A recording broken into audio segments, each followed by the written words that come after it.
خصوصاً على افضلهم وخاتم النبیین محمد الامین وعلى آلہ وصحبہ اجمعین. اما بعد فاعوذ باللہ من الشیطان الرجیم. بسم اللہ الرحمن الرحیم. الحمد للہ رب العالمین الرحمن الرحیم مالک یوم الدین. ایاک نعبد وإیاک نستعین. اہدنا الصراط المستقیم صراط الذین انعمت علیہم غیر المغضوب علیہم ولا الضالین. آمین. رب اشرح لی صدری ویسر لی امری واحلل عقدۃ من لسانی یفقہوا قولی. اللہم ربنا الہمنا رشدنا واعذنا من شرور انفسنا. اللہم ارنا الحق حقا وارزقنا اتباعہ وارنا الباطل باطلا وارزقنا اجتنابہ. اللہم ربنا یسر لنا امورنا کلہا واتمم لنا بالخیر وتقبل منا فإنك خیر المتقبلین. آمین یا رب العالمین. ابھی میں نے سورہ فاتحہ کی تلاوت کی اور آپ نے سماعت فرمائی. یہ سورہ مبارکہ مصحف کے اعتبار سے تو پہلی سورت ہے ہی، سب کو معلوم ہے، لیکن یہ بھی نوٹ کر لیجئے کہ یہ نزول کے اعتبار سے بھی سب سے پہلی مکمل سورت جو حضور پر نازل ہوئی وہ یہی ہے. اس سے قبل متفرق آیات نازل ہوئیں. 5 آیتیں سورہ علق کے آغاز میں، کچھ آیتیں سورہ قلم یا سورہ نون کے آغاز میں، کچھ آیتیں سورہ مزمل کی ابتدا کی، کچھ آیتیں سورہ مدثر کے آغاز کی. 5ویں وحی تقریباً اس پر اجماع ہے کہ یہ سورۃ الفاتحہ کی ہے اور یہ مکمل سورت ہے جو حضور پر نازل ہوئی. سورۃ الفاتحہ کے معنی ہوئے افتتاحی سورت. فتح یفتح کے معنی ہے کھولنا. مفتاح کنجی کو کہتے ہیں، چابی کو. تو یہ اوپننگ سورہ آف دی قرآن، قرآن حکیم کی افتتاحی سورت. ویسے جیسا کہ میں تعارف قرآن کے ضمن میں عرض کر چکا ہوں، عربوں کا یہ مزاج تھا کہ جس چیز سے انہیں خصوصی محبت ہوتی تھی اس کے بہت سے نام رکھتے تھے. اس کے بھی بہت سے نام ہیں. سورۃ الفاتحہ سب سے عام ہے، لیکن الکافیہ، الشافیہ، ام القرآن، اساس القرآن، کم سے کم یہ 4 نام تو میں سمجھتا ہوں کہ ہر مسلمان کو مزید معلوم ہونے چاہیے. اور بھی بہت سے نام. اس سورہ مبارکہ کی بالاتفاق و بالاجماع 7 آیتیں ہیں، اگرچہ ان کی ترتیب میں کچھ اختلاف ہے. ایک رائے یہ ہے، اور یہ رائے امام شافعی کی بھی ہے اور بصرہ کے جو قراء تھے ان کی بھی ہے، کہ آیت بسم اللہ بھی سورہ فاتحہ میں شامل ہے، اس کا جز ہے. وہ اس کو شامل کر کے پھر 7 آیتیں بناتے ہیں. تو آخری جنہیں ہم 2 آیتیں سمجھتے ہیں، صراط الذین انعمت علیہم غیر المغضوب علیہم ولا الضالین، وہ ان کے نزدیک 1 آیت ہے. تو گویا کہ نتیجہ یہ نکلا کہ آیتوں کی تعداد 7 ہی رہتی ہے. امام ابو حنیفہ رحمۃ اللہ علیہ کا موقف اور کوفے کے جو قراء تھے ان کا بھی موقف یہ ہے کہ آیت بسم اللہ نہ سورہ فاتحہ کا جز ہے نہ کسی اور سورت کا جز ہے، سوائے ایک مقام پر جہاں حضرت سلیمان علیہ السلام کا خط جو ہے نقل ہوا ہے، جنہوں نے ملکہ سبا کو لکھا تھا، انہ من سلیمان و انہ بسم اللہ الرحمن الرحیم. تو قرآن کے متن میں صرف اسی جگہ پر یہ آیت شامل سمجھتے ہیں. باقی یہ صرف علامت کے طور پر کہ یہاں سے ایک نئی سورت شروع ہو رہی ہے درج کی گئی ہے. اس سورہ مبارکہ کو الصلاح قرار دیا گیا ایک حدیث میں. اس کا جو اسلوب ہے وہ دعا کا ہے، اور دعا کے ساتھ اس کی جو مناسبت ہے، اور پھر اسی کی وجہ سے ہماری نماز کا یہ جزو لا ینفک بنا دیا گیا. بلکہ ایک حدیث جو میں آپ کو سناؤں گا اس میں اسی کو نماز قرار دیا گیا. الصلاح یہی ہے. ویسے وہ حدیث مبارک موجود ہے، من لم یقرأ بفاتحۃ الکتاب لا صلاۃ لمن لم یقرأ بفاتحۃ الکتاب، جو شخص سورہ فاتحہ کی تلاوت نہیں کرتا اس کی کوئی نماز نہیں۔ اس کے حوالے سے بھی ہمارے ہاں دو مسلک ہے، ذکر صرف اس لیے کر رہا ہوں کہ آپ کے علم میں ہو، ان میں کوئی بنیادی فرق نہیں ہے۔ کسی بھی ایک رائے کا انسان قائل اور حامل ہو سکتا ہے بغیر اس کے کہ دوسرے کو بالکل غلط قرار دے، بلکہ یہ کہ اس کے لیے بھی گنجائش اپنے ذہن میں اور اپنے دل میں رکھے۔ اور دوسری آیت یہ ہے کہ اس کا حصہ نہیں ہے۔ اسی اعتبار سے یہ کہ یہ سورہ مبارکہ نماز میں پڑھی جانی ضروری ہے، لا صلاۃ لمن لم یقرأ بفاتحۃ الکتاب۔ البتہ یہ اختلاف ہے، یہ بات جو میں ذکر کر رہا تھا جو ذہن سے نکل گئی، کہ آیا مقتدی جو ہے امام کے پیچھے کھڑا ہو کر جب نماز پڑھ رہا ہو تو کیا اس صورت میں بھی اس کے لیے لازم ہے کہ سورہ فاتحہ پڑھے؟ اس میں دو رائے ہو گئی، بلکہ تین۔ ایک رائے انتہائی ہے اور وہ فقہ حنفی کی طرف منسوب ہے کہ اگر آپ امام کے پیچھے مقتدی کی حیثیت سے نماز پڑھ رہے ہیں تو کسی بھی رکعت میں آپ سورہ فاتحہ نہیں پڑھیں گے۔ ایک دوسری بالکل برعکس رائے ہے، وہ امام شافعی رحمۃ اللہ علیہ کی ہے کہ ہر حالت میں چاہے امام جہری رکعت پڑھا رہا ہو جس میں وہ بلند آواز سے سورہ فاتحہ پڑھ رہا ہو، اور چاہے وہ سری رکعت ہو، ہر حالت میں مقتدی کو بھی پڑھنی ہے۔ ایک تیسری رائے بین بین ہے، وہ امام مالک کی ہے رحمۃ اللہ علیہ، کہ جو سری رکعت ہے اس میں کہ امام بھی خاموشی سے پڑھ رہا ہے، مقتدیوں کو بھی پڑھنی چاہیے۔ جو جہری رکعت ہے جس میں کہ امام بلند آواز سے پڑھ رہا ہے، اس میں مقتدیوں کو خاموش رہ کر پوری توجہ جو ہے سننے پر صرف کر دینی چاہیے۔ اذا قرئ القرآن فاستمعوا له وانصتوا، جب قرآن پڑھا جا رہا ہو تو پوری توجہ اس کے پڑھنے پر مرکوز کر دو اور خود خاموش رہو۔ میرے اپنی رائے میں یہ تیسری رائے سب سے زیادہ صائب ہے اور اس میں کسی طرح کی بھی کوئی پیچیدگی پیدا نہیں ہوتی۔ بہرحال اس سورہ مبارکہ کا جو اسلوب ہے میں نے عرض کیا دعائیہ ہے، البتہ قرآن مجید کے علم اور حکمت کے اعتبار سے، اس کے فلسفے کے اعتبار سے ایک بات سمجھ لینی چاہیے۔ قرآن کا فلسفہ یہ ہے کہ بنیادی ہدایت ہر انسان کے دل میں موجود ہے، بالقوہ، پوٹینشلی۔ یہ جو قرآن مجید یا اللہ کی کتابیں نازل ہوتی ہیں یہ انہیں ایکٹیویٹ کرتی ہیں، وہ اندر کی جو ڈورمنٹ کانشسنس ہے، خوابیدہ شعور جو ہے اسے بیدار کر کے اور پھر یہ کہ اسے اجاگر کرتی ہیں۔ ہر سلیم الفطرت انسان اور سلیم العقل انسان، دو سلامتی شرط ہیں۔ سلیم الفطرت، نیچر پرورٹڈ نہ ہو، فطرت مسخ نہ ہو گئی ہو، عقل سلیم ہو۔ ان دونوں چیزوں کا نتیجہ یہ نکلتا ہے کہ وہ انسان از خود، بغیر کسی وحی کی رہنمائی کے، بغیر کسی نبی کی تعلیم کے سے استفادہ کیے ہوئے از خود بھی کچھ حقائق تک پہنچ جاتا ہے۔ اور وہ حقائق کیا ہے؟ نمبر ایک یہ کہ اس کائنات کا ایک خالق ہے اور وہ ایک ہے، اور وہ تمام صفات کمال سے متصف ہے۔ نمبر دو یہ کہ انسان کی زندگی صرف یہ زندگی نہیں ہے، بلکہ ایک اور زندگی ہے کہ جس میں اس زندگی کے اعمال کے نتائج برآمد ہوں گے۔ یہ دو باتیں، اس کی زیادہ وضاحت کے ساتھ جو ہے اس کا تذکرہ آئے گا سورہ لقمان میں، جہاں حضرت لقمان کی شخصیت کا تذکرہ ہے۔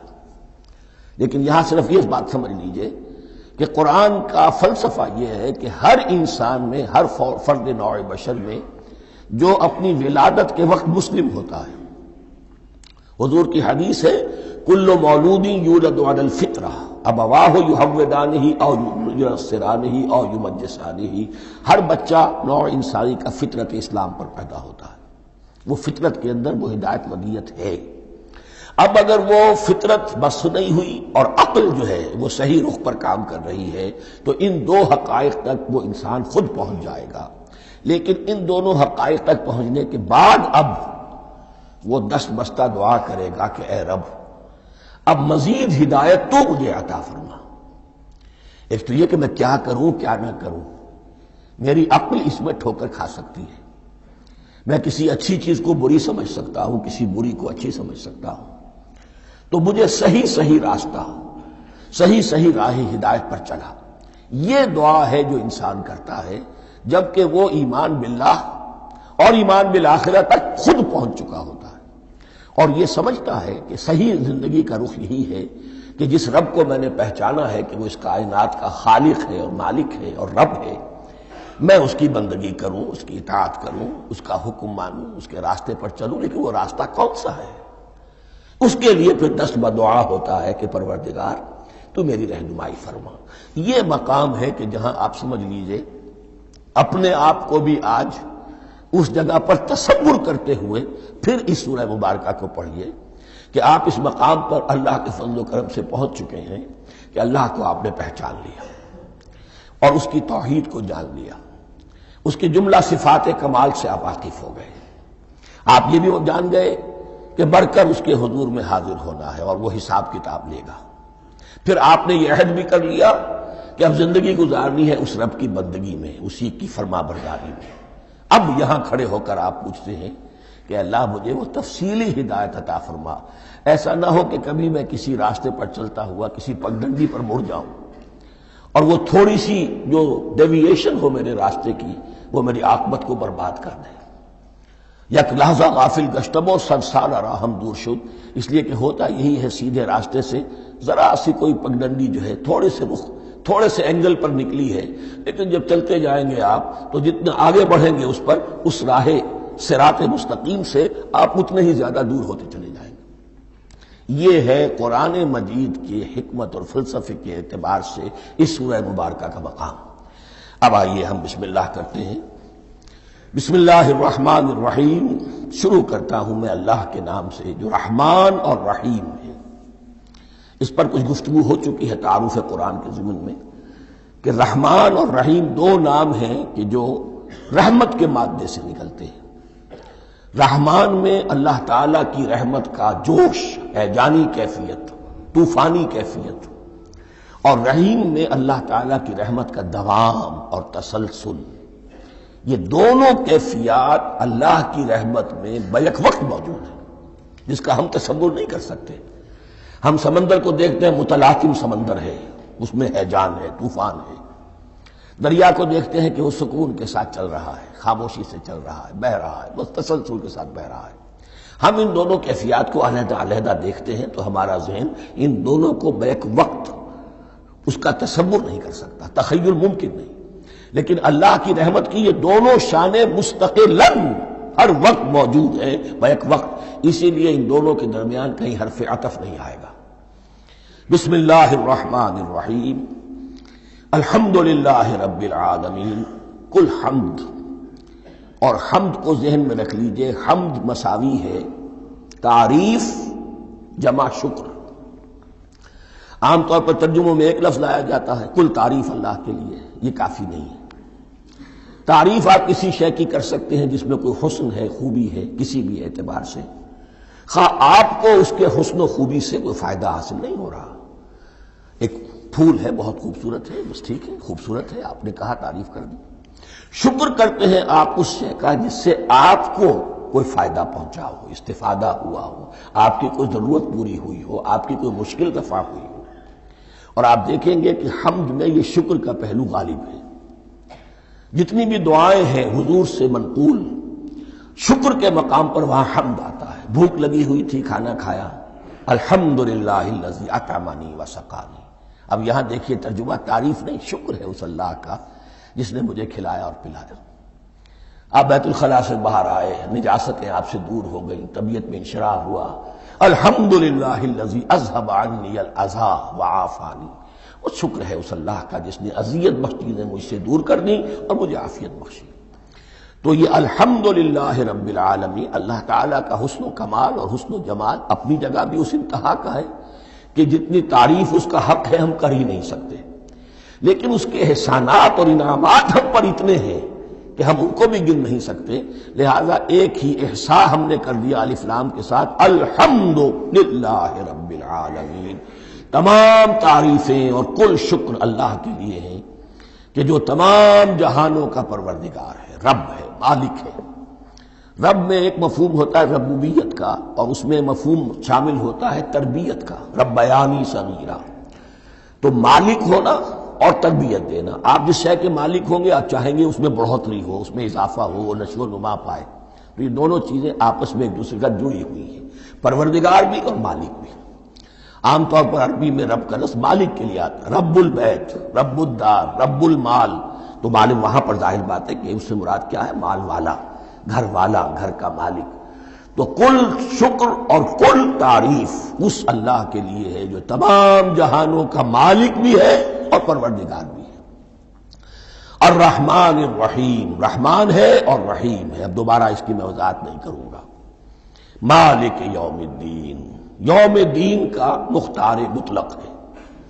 دین عربی زبان میں کہتے ہیں بدلے کو. دناہم کما دانو، کما تدینو تو دانو، یہ کہاوت ہے. جیسے اردو میں ہم کہتے ہیں جیسا کرو گے ویسا بھرو گے. کما تدینو تو دانو، تو یہ ہے بدلہ. اس کا بنیادی مفہوم جو ہے وہ بدلہ ہے. تو بدلے کا ایک دن ہے جس دن فیصلہ ہوگا کہ کون کیا کما کر لایا ہے، اسے کیا بدلہ ملنا چاہیے. آیا اس کا برائیوں کا پلڑا بھاری ہے کہ اسے سزا ملنی چاہیے، یا اس کی حسنات اور نیکیوں کا پلڑا بھاری ہے کہ اسے جزا ملنی چاہیے، اس کا انعام اور اکرام کے ساتھ معاملہ کیا جانا چاہیے. وہ ایک دن ہے، اسے ہم یوم القیامہ کہتے ہیں. اور لیکن اصل بات جو یہاں کہی گئی، یعنی ایک جملے میں 3 باتوں کا اعتراف ہو رہا ہے. بعث بعد الموت، ایک دن آئے گا کہ ہم مرنے کے بعد تمام انسان اٹھا لیے جائیں گے. پھر حساب و کتاب، پھر اللہ کے ہاں حاضری ہوگی اور حساب کتاب ہوگا. اور تیسرا یہ کہ اس حساب کتاب کے دن کا مختار مطلق اللہ ہے.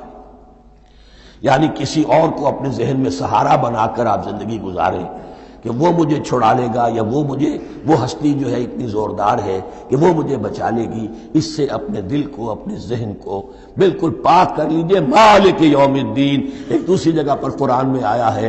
اس روز کوئی پکارنے والا پکارے گا لمن الملک اليوم للہ الواحد القہار، آج کے دن کس کا اختیار مطلق ہے؟ اور پھر کہا جائے گا اللہ کے لیے الواحد قہار، جو پوری طرح چھایا ہوا ہے، بس تولی ہے. تو مالک یوم الدین جو جزا و سزا کے دن کا مالک ہے. اب یہاں سے کلام ایک رخ بدل رہا ہے. ابھی تک تو یہ غائبانہ انداز میں کلام ہو رہا ہے، اللہ سے خطاب نہیں آیا اس میں ابھی. الحمدللہ رب العالمین الرحمن الرحیم مالک یوم الدین. اب خطاب ہے ایاک نعبد و ایاک نستعین، ہم صرف تیری ہی بندگی کرتے ہیں اور کریں گے، اور ہم صرف تجھ ہی سے مدد مانگتے ہیں اور مانگیں گے. یہ ترجمہ میں کیوں کر رہا ہوں کہ یہ فعل مضارع ہے. عربی زبان میں فعل مضارع حال اور مستقبل دونوں کو کور کرتا ہے. ایاک کا جو ہے مفعول فاعلی جو ہے، مفعول جو ہے اس میں ضمیر مفعولی اسے پہلے لا کر حشر کا مضمون پیدا ہو گیا. ہم تیری بندگی کرتے ہیں نہیں، ہم تیری ہی بندگی کرتے ہیں اور کریں گے. حال میں ترجمہ کیجئے تو یہ اظہار حال ہے، اور مستقبل میں ترجمہ کیجئے تو یہ ایک عہد ہے، قول و قرار ہے، بہت بڑا معاہدہ ہے. وَإِيَّاكَ نَسْتَعِينُ، اور صرف تجھ ہی سے مدد مانگتے ہیں اور مانگیں گے. اس میں بھی حال کا ترجمہ اظہار حال. اللہ کرے کہ واقعی ہمارا حال وہی ہو. جب ہم یہ الفاظ کہتے ہیں تو واقعتاً ہم اس پر پورے اتر رہے ہوں کہ اسی کی بندگی کر رہے ہوں اور اسی سے ساری استعانت اور استمداد کر رہے ہیں.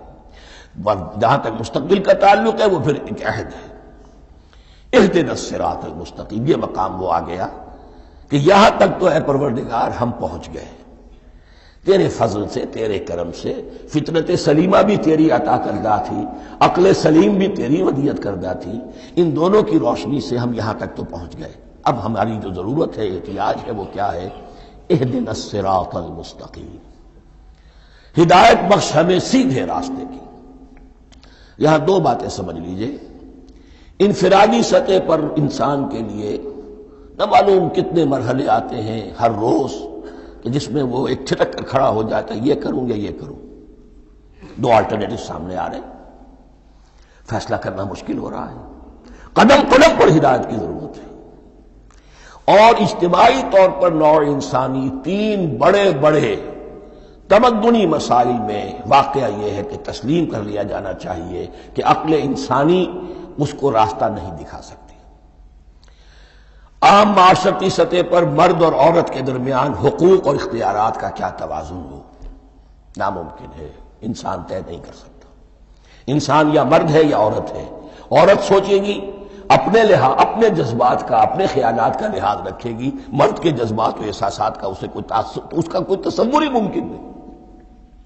مرد سوچے گا اسے اپنے احساسات معلوم ہے، لیکن یہ کہ عورت کے احساسات سے وہ نابلد ہے، ان کو محسوس کر ہی نہیں سکتا۔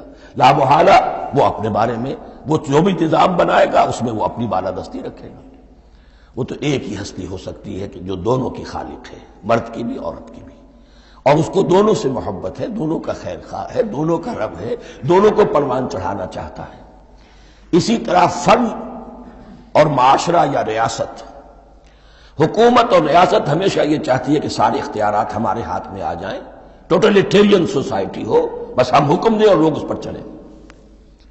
افراد یہ چاہتے نہیں، ہمیں آزادی ہونی چاہیے۔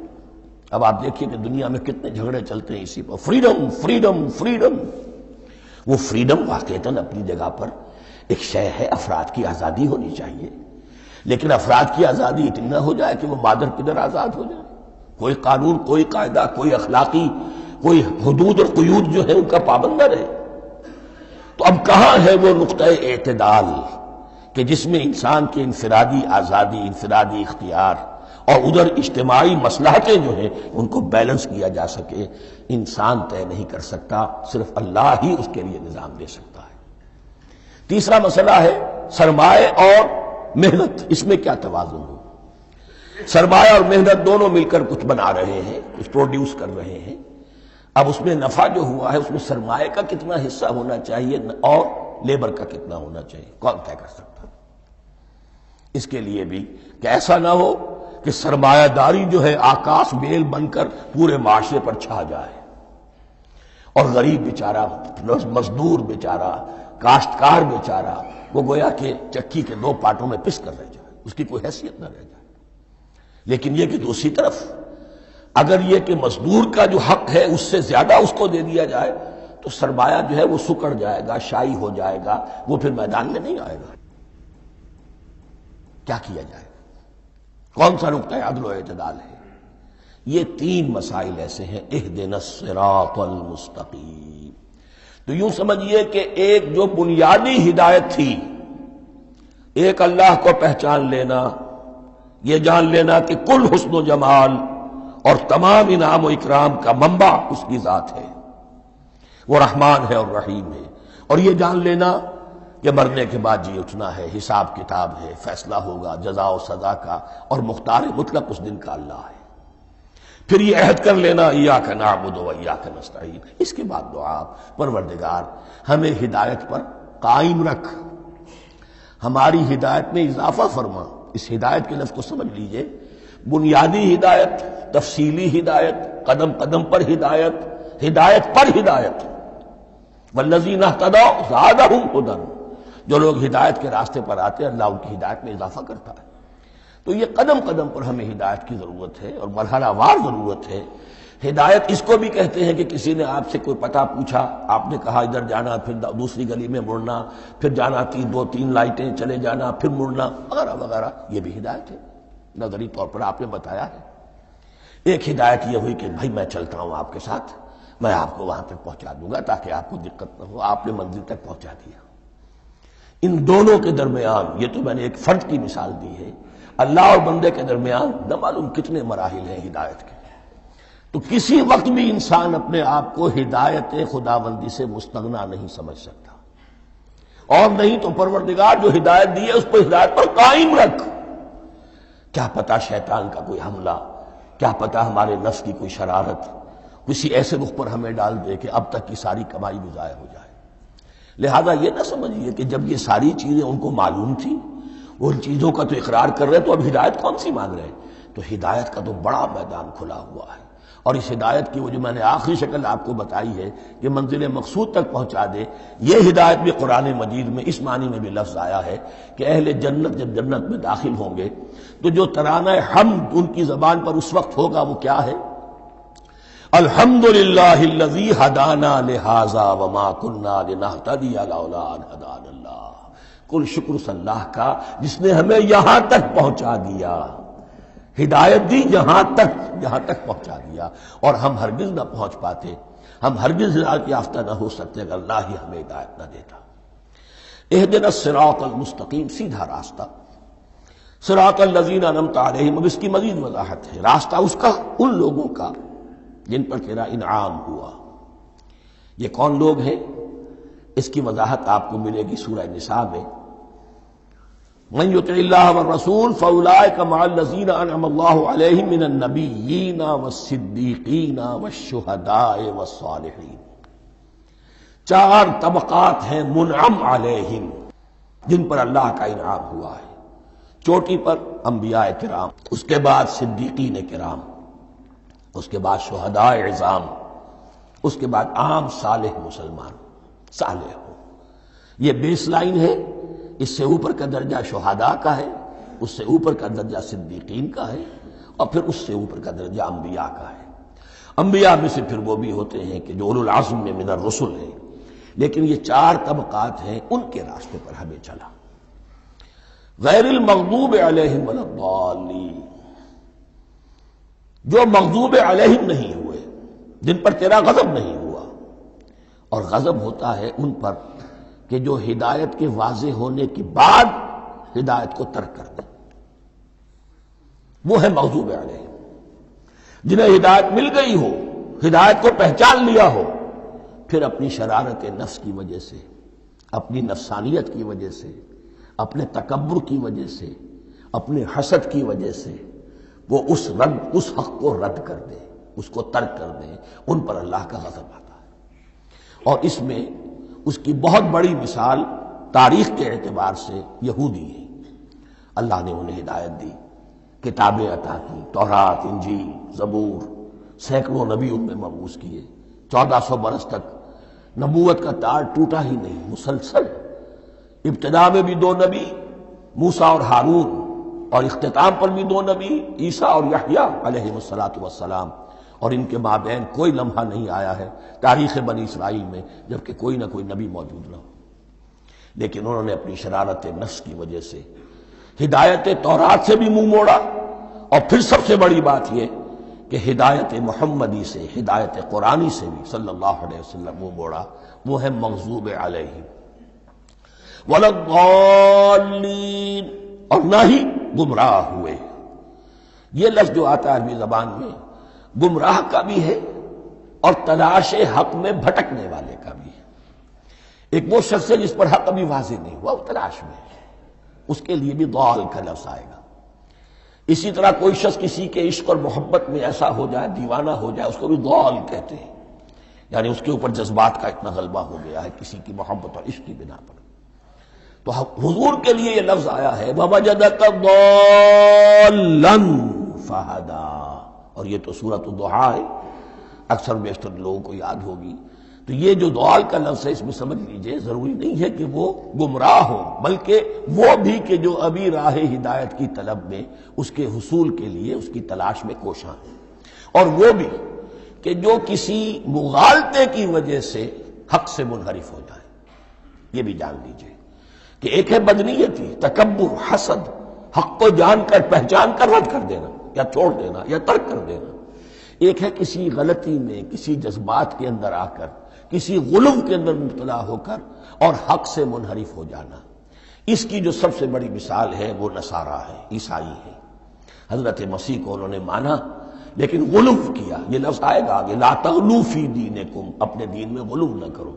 جیسے ہمارے ہاں بھی بعض لوگ ہیں جو حضور صلی اللہ علیہ وسلم کی تعریف میں، حضور صلی اللہ علیہ وسلم کے ساتھ اپنی محبت کے اظہار میں غلو کر جاتے ہیں۔ یہ انتہا درجے کو ہو گیا تھا حضرت مسیح علیہ السلام کے ماننے والوں میں، اور اس کی بنا پر انہوں نے تثلیث کا عقیدہ ایجاد کر لیا اور حضرت مسیح علیہ السلام کو اللہ کا بیٹا بنا دیا۔ تو اس کی سب سے بڑی مثال ضالین کی اس اعتبار سے کہ ہدایت پانے کے بعد کسی بدنیتی سے نہیں بلکہ کسی اچھے جذبے میں غلو کی وجہ سے، رسول سے محبت کرنا تو اچھا جذبہ ہے لیکن یہ محبت بھی ایک حد میں رہنی چاہیے۔ غلو کرے گی تو ظاہر بات ہے کہ اس کے بعد وہ گمراہی کی طرف لے جائے گی۔ یہ ہے اس سورہ مبارکہ کا ترجمہ، اور اس کے بعد آخر میں آمین کہنا یہ مسنون بھی ہے، کہنا چاہیے۔ البتہ اختلاف یہاں بھی صرف اتنا ہے کہ نماز میں جب آپ امام کے ساتھ ہیں، وہ اگر جہری قرات کر رہا ہے تو آیا اس کے بعد آپ کو بھی بالجہر کہنا ہے آمین یا نہیں کہنا، یہ اختلاف ہے، ان میں کوئی فرق واقع نہیں ہوتا۔ یہ چیز متفق علیہ کہ کہنا ہے آمین، بلکہ یہ آمین تو یہودیوں میں ہے، یہ آمین جو ہے یہ عیسائیوں میں بھی ہے، ان کی بھی جو پریئر لارڈس پریئر ہے اس کے بعد آمین، وہ آمین کہتے ہیں، وہ فرق وہ لفظ ایک ہی ہے، اس لیے کہ عبرانی زبان اور عربی زبان یا تو ہم یہ کہہ سکتے ہیں کہ دونوں بہنیں ہیں، کوئی ایک مشترک زبان تھی ان کی ماں جس کی یہ دو بیٹیاں ہیں، اور یا یہ کہنا پڑے گا کہ عربی زبان کی ماں جو ہے وہ عبرانی زبان ہے۔ بہرحال بڑا قریبی رشتہ عربی کا اور عبرانی کا ہے، اس اعتبار سے وہ آمین۔ اب آپ کو معلوم ہے ہم السلام علیکم وہ کہتے ہیں، وہ سلام کہتے ہیں، فرق کیا ہے؟ وہ تو تلفظ کا فرق ہے۔ اسی طریقے سے اور بہت سے الفاظ ہیں، میں بعد میں بتا۔ اب میں اس سورہ مبارکہ کے بارے میں خاص حدیث آپ کو سنانا چاہتا ہوں، اور اسی سے در حقیقت جو امام ابو حنیفہ کا موقف ہے رحمۃ اللہ علیہ، اس کی حقانیت مزید مبرہن ہو جائے گی۔ یعنی کیا کہ آیت بسم اللہ سورہ فاتحہ کا جز نہیں ہے، سورہ فاتحہ الحمدللہ رب العالمین سے شروع ہوتی ہے۔ وہ میں آپ کو بتانا بھول گیا کہ جن کے نزدیک یہ سورت کا جز ہے وہ پھر جہری قرات میں بسم اللہ الرحمن بھی بلند آواز سے کہیں گے، اور جن کے نزدیک یہ سورہ فاتحہ کا جز نہیں ہے وہ نہیں کہیں گے، وہ الحمدللہ رب العالمین سے قرات کریں گے۔ تو کوئی فرق نہیں ہے بنیادی۔ یہ حدیث جو ہے یہ مسلم شریف میں ہے اور حدیث قدسی ہے، اس کے راوی حضرت ابو ہریرہ ہے رضی اللہ تعالی عنہ، اور اس حدیث نے اس سورت کے مضامین کا نہایت عمدہ تجزیہ کر دیا ہے۔ حدیث کے الفاظ سن لیجئے، قسمت الصلاۃ بینی و بین عبدی نصفین۔ اللہ تعالیٰ فرما رہے ہیں، حدیث قدسی ہے، میں نے نماز کو، صلاۃ کو اپنے اور اپنے بندے کے درمیان آدھا آدھا تقسیم کر لیا، فنصفها لی ونصفها لعبدی، اس کا نصف جو ہے وہ میرے لیے ہے اور نصف جو ہے وہ میرے بندے کے لیے ہے، وَلِعَبْدِي مَا سَأَلَ، اور جو میرے بندے نے مانگا میں اسے دوں گا، میرا وعدہ ہے یا میں نے اسے دیا۔ اس کے بعد اس کی تفصیل آتی ہے، اذا قال العبد، جب بندہ کہتا ہے الحمدللہ رب العالمین، قال اللہ حمدنی عبدی، جب بندہ کہتا ہے الحمدللہ رب العالمین، اللہ فرماتا ہے میرے بندے نے میری حمد کی۔ وَإِذَا قَالَ الرَّحْمَنُ الرَّحِيمُ قَالَ اللَّهُ اثْنَى عَلَيَّ عَبْدِي، جب بندہ کہتا ہے الرحمن الرحیم، اللہ فرماتا ہے میرے بندے نے میری ثنا کی۔ وَإِذَا قَالَ مَالِكِ يَوْمِ الدِّينِ قَالَ اللَّهُ تَعَالَى مَجَّدَنِي عَبْدِي، میرے بندے نے میری تمجید بیان کی، میری بزرگی بیان کی۔ اب یہ تین آیتیں ہو گئیں، تینوں میں اللہ کی حمد ہے، ثنا ہے، تمجید ہے، یہ تین آیتیں خالص اللہ کے لیے ہو گئی۔ اب چوتھی آیت آئی، ایاک نعبد و ایاک نستعین، اس کے بارے میں جب بندہ کہتا ہے اذا قال العبد ایاک نعبد و ایاک نستعین، قال اللہ تعالی ھذا ما بینی و بین عبدی ولعبدی ما سأل، یہ میرے اور میرے بندے کے درمیان ہے۔ یہ تو یوں سمجھیے کہ یہ گرا لگ گئی ہے میرے اور میرے بندے کے مابین، اس نے مجھ سے قول و قرار کیا ہے، اس نے میری بندگی کا اعتراف کیا ہے، اس نے تسلیم کیا ہے کہ میری ہی بندگی کرتا ہے اور کرے گا، اور مجھ سے مدد چاہیے ہے۔ ھذا ما بینی و بین عبدی، یہ معاہدہ ہے، معاہدہ دو فریقوں کے مابین ہوتا، یہ میرے اور میرے بندے کے مابین ہے۔ وَلِعَبْدِي مَا سَأَلَ، اور میں نے اپنے بندے کو دیا جو اس نے مانگا، وہ میری مدد چاہتا ہے، میری مدد اس کے شامل حال رہے گی۔ فَإِذَا قَالَ، اور جب بندہ کہتا ہے اهْدِنَا الصِّرَاطَ الْمُسْتَقِيمَ صِرَاطَ الَّذِينَ أَنْعَمْتَ عَلَيْهِمْ غَيْرِ الْمَغْضُوبِ عَلَيْهِمْ وَلَا الضَّالِّينَ، قَالَ اللَّهُ تَعَالَى هَذَا لِعَبْدِي وَلِعَبْدِي مَا سَأَلَ، یہ تین آیتیں یہ میرے بندے کے لیے ہیں۔ اهْدِنَا الصِّرَاطَ الْمُسْتَقِيمَ، اسی صراط مستقیم کی وضاحت ہے مثبت، صراط الذین انعمت علیہم، اسی صراط المستقیم کی وضاحت ہے منفی انداز میں، غیر المغضوب علیہم ولا الضالین۔ یہ سب میرے بندے کے لیے ہے اور میں نے اپنے بندے کو دیا جو اس نے مانگا۔ اس کو میں نے ایک مرتبہ یہ ترازو کی شکل میں اس کو لکھوایا تھا۔ دیکھیے یہ ایاک نعبد و ایاک نستعین، یہ ہے وہ ترازی کی وہ ڈنڈی۔ واو جو ہے ایاک نعبد و ایاک نستعین، واو جو ہے گویا کہ وہ مٹھ ہے جس سے کہ ترازو کو پکڑا جاتا ہے۔ ادھر ایک پلڑا ہے جس کی 3 آیتیں ہیں، الحمدللہ رب العالمین الرحمن الرحیم مالک یوم الدین۔ اس کا نتیجہ کیا نکلا؟ ایاک نعبد۔ آپ نے شاید یہ سنا بھی ہو، ایک بہت ہی عمدہ قرات کا جو ریکارڈ ہے قاری عبدالباسط عبدالصمد کا، وہ یہیں سے چل کر سورہ فاتحہ کی قرات کر کے ایاک نعبد پر آ کر رکتا ہے۔ الحمدللہ رب العالمین الرحمن الرحیم مالک یوم الدین ایاک نعبد۔ گویا کہ یہاں یہ صورت بالکل ہاف ہو گئی ہے۔ 3 آیتوں میں اللہ کی حمد ہے، ثنا ہے، تمجید ہے، جس کا نتیجہ ہم تیری ہی بندگی کرتے ہیں، تیری ہی اطاعت کریں گے۔ لیکن اب اس کے بعد سوال ایاک نستعین، اسی کی جو استعانت کیا درکار ہے ہمیں؟ ہدایت۔ ہدایت سب سے بڑی استعانت ہے، ہدایت ہی تو سب سے بڑی مدد ہے۔ اہدنا الصراط المستقیم صراط الذین انعمت علیہم غیر المغضوب علیہم ولا الضالین۔ یہ ایاک نستعین کے حق کے ساتھ یہ 3 آیتیں آ گئیں، اہدنا الصراط المستقیم صراط الذین انعمت علیہم غیر المغضوب علیہم ولا الضالین۔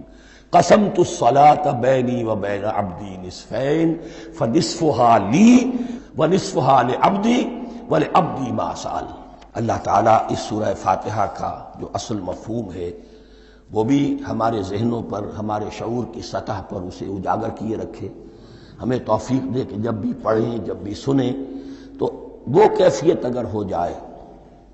اس لیے کہ ایک حدیث ہے کہ الصلاۃ معراج المومنین، نماز تو اہل ایمان کے حق میں معراج کے درجے میں ہے۔ اس حوالے سے ہم یہ سمجھ سکتے ہیں کہ کوئی وقت ایسا آ سکتا ہے کہ انسان کو واقعتاً، روح انسانی واقعتاً اللہ کے یہ جواب سنے۔ انہونی بات نہیں ہے، ہوتا ہے خطاب آخر، اٹھتا ہے حجاب آخر، کرتے ہیں خطاب آخر، یہ تو ہوتا ہے۔ مخاطبہ الہی، تو میں نے عرض کیا کہ ثابت ہے، مخاطبہ، محادث اور تحدیث اللہ بندوں سے کلام کرتا ہے۔ اب آئیے بسم اللہ الرحمن الرحیم، اب یہ سورہ بقرہ شروع ہو رہی ہے۔ سورۃ البقرہ جو 286 آیات پر مشتمل ہے، تقریباً 2.5 پاروں پر پھیلی ہوئی ہے۔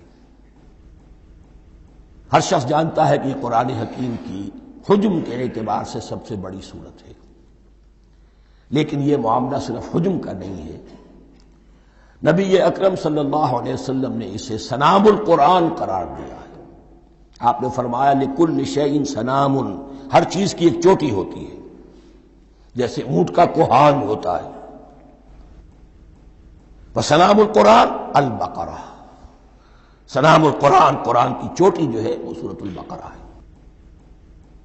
یہ نوٹ کر لیجئے جو میں نے کل آپ کو جو مختلف مکی اور مدنی صورتوں کے گروپوں کے بارے میں بتایا تھا کہ یہاں سے اب پہلی منزل بھی شروع ہو رہی ہے اور پہلا گروپ بھی شروع ہو رہا ہے، اور اس کے ساتھ جو اگلی صورت آئے گی وہ اس کا جوڑا ہے، سورہ آل عمران، جس کی سب سے نمایاں علامت یہ نوٹ کیجئے، یہ بھی الف لام میم سے شروع ہوئی، اگلی بھی الف لام میم سے شروع ہوگی۔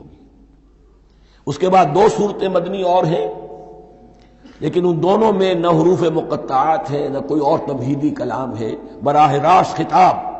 سورہ نساء میں یا ایھا الناس اور سورہ مائدہ میں یا ایھا الذین آمنوا، کوئی تمہیدی بات نہیں، کوئی حروف مقطعات نہیں، براہ راست خطاب۔ وہ ایک جوڑا ہے سورہ نساء اور سورہ مائدہ، اور یہ ایک جوڑا ہے سورہ بقرہ اور سورہ آل عمران۔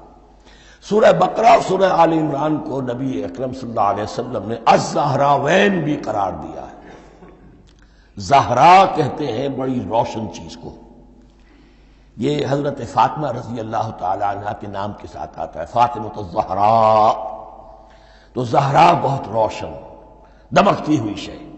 الزہراوین، یہ 2 نہایت دمکتی ہوئی صورتیں ہیں، جو قیامت کے دن دو بدلیوں کی شکل میں ظاہر ہوں گی، حضور نے فرمایا، اور جو لوگ ان صورتوں سے محبت کرتے تھے ان پر سایہ کریں گی۔ اللہم ربنا اجعلنا منہم، ہمیں اللہ تعالیٰ ان میں شامل فرما دے۔ اس سورہ مبارکہ کو دو حصوں میں تقسیم سمجھیے۔ ویسے تو یہ کہ رکوع آئیں گے، پارے بھی بدلیں گے اس میں، لیکن حصے دو ہیں۔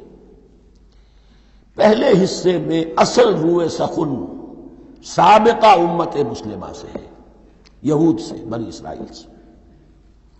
دوسرے حصے میں اصل خطاب موجودہ امت مسلمہ سے ہے، امت محمد سے صلی اللہ علیہ وسلم۔ پہلے حصے میں 18 رکوع ہیں لیکن آیات 152 ہیں، دوسرے حصے میں 22 رکوع ہیں لیکن آیات 134 ہیں۔ گویا کہ اس سے آپ کو توازن نظر آئے گا کہ اگرچہ ادھر رکوع کی تعداد کم ہے 18 لیکن آیات کی تعداد زیادہ ہے 152، دوسرے حصے میں رکوعوں کی تعداد زیادہ ہے 22 لیکن آیات کی تعداد 134۔ اسی لیے اس کا ایک نام میں نے تجویز کیا ہے، وہ اس لیے تاکہ کچھ حقائق آپ کے ذہنوں میں ان ناموں کے حوالے سے بھی انشاءاللہ محفوظ ہو جائیں گے۔ سورۃ الامتین، دو امتوں کی سورت، اس لیے کہ تقریباً نصف اس کی ساری بحث جو ہے، مرکزی بحث، وہ سابقہ امت مسلمہ بنی اسرائیل، اور دوسرا نصف اس میں سارا خطاب وہ ہے موجودہ امت مسلمہ یعنی امت محمد صلی اللہ علیہ وسلم۔ اس کا جو پہلے 18 رکوع ہے یا پہلا حصہ ہے، اس کے اندر ڈویژن فردر ہوگی ورٹیکل، عمودی، پہلے 4 رکوع، پھر 10 رکوع، پھر 4 رکوع۔ لیکن جو 22 رکوع ہیں دوسرے حصے کے، دوسرے نصف کے، اس میں ڈویژن جو ہے جو ہاریزونٹل ہے، وہ افقی تقسیم ہے، عمودی نہیں، افقی۔ وہ میں بعد میں بیان کروں گا جب ہم وہاں پہنچ جائیں گے۔ ان کو پہلے سمجھ لیجئے کہ اس پہلے حصے کی جو تقسیم میں نے کی ہے، پہلے 4 رکوع، پھر 10 رکوع اور پھر 4 رکوع۔ پہلے 4 رکوع یوں سمجھیے کہ پورے قرآن مجید کے لیے اس کی حکمت اور فلسفے کا جو حصہ مکی قرآن میں بیان ہو چکا تھا اس کا خلاصہ ہے۔ جب یہ سورت نازل ہو رہی ہے تو یہ تو مدینہ میں حضور تشریف لا چکے ہیں، 12-13 سال جو ہیں گزر چکے ہیں، اور ان 12-13 سالوں کے دوران 2/3 قرآن نازل ہو چکا ہے۔ اس میں جو بھی حکمت، فلسفہ اور بنیادی دعوت، یہ جو چیزیں مکی قرآن میں بیان ہوئیں، ان کا خلاصہ نچوڑ نکال کر یہاں 4 رکوعوں میں رکھ دیا گیا۔ اگرچہ ان میں بھی جب گہرائی میں آپ دیکھیں گے تو روح سخن جو ہے وہ بنی اسرائیل کی طرف ہے، وہ میں بعد میں عرض کروں گا، لیکن اضافی طور پر یہ سمجھ لیجئے کہ پورے مکی قرآن کے حکمت اور پیغام کا خلاصہ ان 4 رکوعوں میں۔ پھر 10 رکوع ہیں جن میں براہ راست خطاب ہے سابقہ امت مسلمہ، یا بنی اسرائیل۔ اس کے بھی 2 حصے ہیں۔ پہلے ایک رکوع میں دعوت ہے، بڑا انداز اس کا بڑا پیارا ہے، اس میں دعوت ہے، ایمان لاؤ محمد پر صلی اللہ علیہ وسلم۔ اور اس کے بعد 9 رکوع ہیں ملامت کے، ملامت، تنقید، تم نے یہ کیا اور یہ کیا اور یہ کیا، ہم نے یہ احسان کیے، یہ احسان کیے، یہ احسان کیے، تم نے یہ ناشکری کی، یہ ناشکری کی، یہ ناشکری کی۔ اور اس سب کا نتیجہ آخری 4 رکوعوں میں ہے کہ اب تمہیں اس منصب سے معزول کیا جا رہا ہے جس پر تم 2000 برس تک فائز رہے ہو، اور تمہیں ہٹا کر اب ایک نئی امت محمد کی شکل میں جو وجود میں آ چکی ہے صلی اللہ علیہ وسلم، اسے اس پر فائز کیا جا رہا ہے۔ اور اس کی علامت کے طور پر اسے میں کہا کرتا ہوں کورونیشن، تاج پوشی۔ ایک امت معزول، دوسری امت اس کا نصب ہو رہا ہے، اس کی تاج پوشی کے لیے سمبل، علامت کیا ہے؟ قبلہ تحویل۔ وہ قبلہ یروشلم، سابقہ امت کا قبلہ، اب ادھر رخ نہیں ہوگا، اب اہل توحید کا قبلہ یہ مکے کی طرف ہوگا، بیت اللہ کی طرف ہوگا۔ تو تحویل قبلہ کا مضمون ہے جو ان 4 رکوعوں میں آتا ہے۔ تو یہ میں نے تھوڑی سی تمہید جو ہے آپ کے سامنے رکھ دی ہے۔ اب بسم اللہ کیجئے۔ بسم اللہ الرحمن الرحیم، الف لام میم، الف لام میم یہ حروف مقطعات ہیں، یہ علیحدہ علیحدہ پڑھے جاتے ہیں، علم نہیں پڑھ سکتے اس کو۔ الف لام میم، ہا میم ہے، ہا علیحدہ میم علیحدہ، اگرچہ لکھے ہوئے ہوتے ہیں جڑے ہوئے، کاف ہا یا عین صاد لکھے ہوئے جڑے ہوئے، پڑھے جائیں گے علیحدہ علیحدہ، قطع علیحدہ کرنا۔ تو حروف مقطعات، ان کے بارے میں ایک بات تو جو ہے اجماعی ہے، سب کے نزدیک مسلم ہے، ان کا کوئی حتمی مفہوم اور ان کے حتمی معنی کسی کو معلوم نہیں سوائے اللہ اور اس کے رسول کے۔ اس معنی میں یوں بھی کہا گیا یہ کوڈ ورڈز ہیں، جیسے کہ کوئی میسیجز جو ہیں ادھر ادھر بھیجے جاتے ہیں، سیکرٹ میسیجز، تو کچھ کوڈ ورڈز ہوتے ہیں جس سے سمجھ میں آتا ہے کہ یہ بات واقعتاً صحیح سورس سے آ رہی ہے، واللہ عالم۔ لیکن اس کا کوئی مفہوم اور اس کے معنی جو ہیں وہ اتفاق اس پر ہے، اگرچہ بعض حضرات نے کچھ اپنی سی کوشش کی ہے، کچھ مفہوم جو ہے بنانے کی، وہ اپنی جگہ پر ہے، لیکن یہ کہ کسی حضرت عبداللہ ابن عباس رضی اللہ تعالی عنہما نے بعض ایسی کوششیں کی ہیں، لیکن ان کی رائے کو بھی ان کی ذاتی رائے سمجھا گیا ہے، امت نے اسے قبول نہیں کیا۔ اجماع اور کنسنسس اسی پر ہے کہ اس کے معنی اور مفہوم کسی کو معلوم نہیں سوائے اللہ اور اس کے رسول کے۔ البتہ بعض چیزیں ایسی ہیں کہ وہ اگر نوٹ کر لی جائیں تو شاید آئندہ ہے، اس میں کچھ راز کھلنے کے امکانات پیدا ہو جائیں۔ دیکھیے عربی زبان کے جو الفابیٹس ہیں ان کی تعداد 29 ہے یا 28 ہے، میں بتا چکا ہوں۔ الف اور حمزہ کو ایک سمجھے تو 28 ورنہ 29۔ پہلی بات یہ نوٹ کیجئے، قرآن حکیم کی 114 سورتوں میں سے 29 سورتوں میں ان کے شروع میں یہ حروف مقطعات آئے ہیں۔ دوسری بات یہ کہ اس میں 28 کا نصف کیجئے تو 14 استعمال ہوئے، 14 نہیں استعمال ہوئے، بالکل آدھی تعداد استعمال ہوئی ہے۔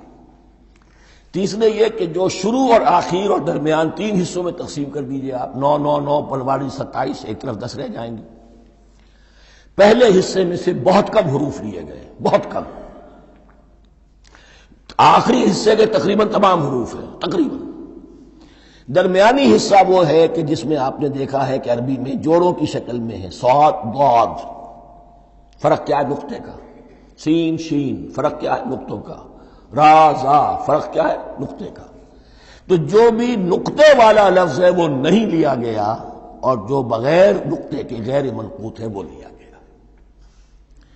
پھر اس میں 3 صورتیں ہیں جن میں ایک ایک حرف آیا ہے، سورہ قاف، سورہ نون، سورہ صاد۔ پھر صورتیں ہیں جن میں 2 2 آئی ہیں، جن میں 3 3 آئے ہیں، پھر 4 4 آئے ہیں، 2 ہی صورتیں ہیں جن میں 4 4 ہیں، اور 2 ہی صورتیں جن میں 5 5 ہیں۔ تو یہ ہے صرف یوں سمجھیے کہ اعداد و شمار۔ اس کے حوالے سے کچھ آدمی غور کرے تو شاید کوئی بات نکلے۔ باقی وہ مثال میں آپ کو بتا دیتا ہوں کہ حضرت عبداللہ ابن عباس نے ایک رائے ظاہر کی کہ الف لام میم در حقیقت ایک جملے کا خلاصہ ہے، انا اللہ اعلم۔ پہلا لفظ ہے انا، اس کا الف لے لیا، درمیانی لفظ ہے اللہ، اس کا درمیانی لام لے لیا، تیسرا لفظ ہے اعلم، یہ آخری لفظ ہے، آخری حرف میم لے لیا، انا اللہ اعلم، میں اللہ جانتا ہوں، واللہ اعلم، واقعتاً اللہ ہی جانتا ہے۔ یہ حضرت عبداللہ ابن عباس کی رائے ہے، لیکن اگرچہ انہیں حبر الامت مانا گیا ہے، لیکن یہ کہ ان کی اس رائے کو بھی اکثر و بیشتر مفسرین نے قبول نہیں کیا۔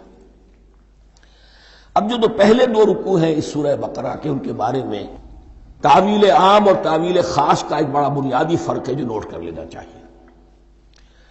جس وقت یہ سورت نازل ہو رہی ہے، میں عرض کر چکا ہوں کہ 12 سال ہو چکے تھے حضور کو اپنا فریضہ نبوت و رسالت ادا کرتے ہوئے۔ ایک جماعت اچھی بھلی تیار ہو چکی تھی جنہوں نے حضور کی دعوت پر لبیک کہا، ایمان لائے اور آپ کی تعلیمات پر عمل کیا۔ وہ ایک گروہ موجود تھا، یہ ابو بکر ہے، یہ عمر ہے، یہ عثمان ہے، یہ طلحہ ہے، یہ زبیر ہے، یہ عبد الرحمن ابن عوف ہے، یہ مصعب بن عمیر ہے، دیکھ لو۔ اور ایک گروہ وہ تھا کہ جو حق کو جان کر پہچان کر محض اپنی ضد اور ہٹ درمی کی باعث وہ کفر پر آ گیا تھا۔ اور اب ایک تیسرا گروہ پیدا ہو رہا تھا مدینے میں آ کر، وہ ابھی ایمبریونک سٹیج میں ہے، کہ جو داعی ہے، مدعی ہے کہ ہم مانتے ہیں لیکن حقیقت میں نہیں مانتے۔ یہ تین قسم کے گروہ دنیا میں ہمیشہ پائے جائیں گے، ہمیشہ۔ اب میں اس کو لا رہا ہوں تعویل عام کی طرف۔ جب بھی کبھی کوئی دعوت اٹھے گی انقلابی، ایک ہوتا ہے واعظ و نصیحت، ٹھیک ہے، جس نے بھی فائدہ اٹھایا اٹھا لیا۔ ایک ہوتی ہے دعوت انقلابی، وہ انقلابی دعوت کا ہدف ہوتا ہے نظام کو بدلنا۔ نظام بدلتا ہے تو ظاہر بات ہے کہ جو لوگ اس نظام میں جن کے ویسٹڈ انٹرسٹ ہیں اور جن کو پریولیجز حاصل ہیں، جن کے مفادات ہیں، وہ تو لازماً اپنے نظام کا تحفظ کریں گے۔ ٹکراؤ ہوگا، تصادم ہوگا، تصادم میں جانی نقصان بھی ہوگا، مالی نقصان بھی ہوگا۔ یہ گویا کہ کسی انقلابی دعوت کے لوازم ہیں۔ اگر یہ شے نہ ہو تو ان دعوت انقلابی ہے ہی نہیں۔ اس اعتبار سے ہر انقلابی دعوت کے جواب میں تین طبقے پیدا ہو جاتے ہیں۔ ایک وہ کہ جو اس دعوت کو قبول کرتے ہیں دیانت کے ساتھ، خلوص کے ساتھ، اخلاص کے ساتھ، اور پھر پوری جواں مردی کا ثبوت دیتے ہیں، ہر چہ بعد آباد، اب جو آئے سو آئے، جان دینی پڑے حاضر ہیں، مال دینا پڑے حاضر ہیں، کوئی تکلیف آئے، کوئی مشقت آئے، کوئی مصیبت آئے، کوئی قربانی کرے، حاضر۔ جب پکارا گیا واپس نہیں پھیرا کوئی فرمان جنوں کا، اور تنہا نہیں لوٹی کبھی آواز جرس کی۔ خیریت جاں راحت تن صحت داما، سب بھول گئیں مصلحتیں اہل ہوس کی۔ ایک وہ لوگ ہوتے ہیں، ایک وہ لوگ ہوتے ہیں کہ جو اڑ جاتے ہیں ضد پر، ہٹ درمی پر، ماننے کے باوجود، جاننے کے باوجود کہ بات تو ٹھیک ہے جو کہہ رہے ہیں، کیسے مان لیں؟ ہماری سیادت، ہماری چودراہٹ، ہمارے مفادات، ہمارے یہ ساری چیزیں ان سب کے اوپر زد پڑ رہی ہے۔ یہ لوگ اڑ جاتے ہیں اور پھر کوئی دعوت، کوئی نصیحت، کوئی مزید افہام و تفہیم ان کے حق میں مفید نہیں ہوتی۔ اس لیے کہ صحیح بات ہے جو کہتے ہیں کہ سوتے کو تو جگایا جا سکتا ہے، جاگتے کو کیسے جگائے؟ کوئی سویا ہوا ہے تو آپ اسے جگا دیں گے، جو جاگا ہوا ہے لیکن وہ بنا ہوا ہے، وہ اٹھنے کو تیار ہی نہیں ہے، تو آپ کیسے اٹھا دیں گے اس کو؟ تو جو لوگ جان بوجھ کر حق کو پہچان کر رد کر دیتے ہیں، پھر ان کے حق میں کوئی دعوت، کوئی نصیحت، کوئی تبلیغ، کوئی انذار، کوئی تبشیر مفید نہیں ہوتی۔ تیسرا درجہ ایسے لوگوں کا ہوتا ہے جو یا تو شروع میں آتے ہی شرارت کے ارادے سے ہیں، کوئی مصلحت ہے جس کی وجہ سے اس دعوت کو قبول کر لیا، کوئی ذاتی منفعت ہے جس کے لیے قبول کر لیا، یا یہ کہ شروع میں تو اخلاص کے ساتھ آتے ہیں لیکن جب قربانی دینے کا وقت آتا ہے تو ان کے اندر سیرت و کردار کی وہ مضبوطی نہیں ہوتی کہ ہر چہ بعد آباد، یہ نہیں ہوتی۔ وہ پھر ڈگمگاتے رہتے ہیں، کبھی کچھ چلے پھر کہیں ٹھٹک کر رہ گئے، پھر کہیں کچھ چلے پھر ٹھٹک کر رہ گئے۔ یہ تیسرا طبقہ ہے کہ جو کہتا ہے، دعوی مدعی ہے کہ ہم نے مانا ہے، قبول کیا ہے، بات ٹھیک ہے، کچھ تھوڑا بہت چلتے بھی، لیکن جہاں مشکل آئی ٹھٹک کر کھڑے ہو گئے، اوندھے منہ گر پڑے۔ یہ تیسرا طبقہ ہے۔ اس کے لیے لفظ ہمارے ہاں منافقین بھی ہے، لیکن اس رکوع میں آ کر ابھی ان 4 رکوعوں میں نہیں بلکہ سورہ بقرہ میں مکمل میں بھی کہیں نفاق کا لفظ نہیں آیا ہے، اس لیے کہ اسے مرض سے تعبیر کیا گیا۔ یہ مرض ہے ایک، اور اس مرض کے ذریعے سے لوگوں کے اندر جو ہے وہ ایک نفاق کا بیج پڑ رہا ہے، جو ظاہر ہوگا تو منافقت پوری کی پوری کھل کر سامنے آ جائے گی۔ روگ ہے انسانی شخصیت کا۔ اس حوالے سے وہ تیسری، اور یہ چونکہ اہم ترین حصہ تھا اور یہ مرض اب شروع ہو رہا تھا، مدینے میں، مکے میں نہیں تھا، لہذا زیادہ تفصیل سے اس کے بارے میں گفتگو ہوئی۔ اب ان 2 رکوعوں کا سلسلے وار مطالعہ انشاءاللہ اس دوسری نشست میں کریں گے۔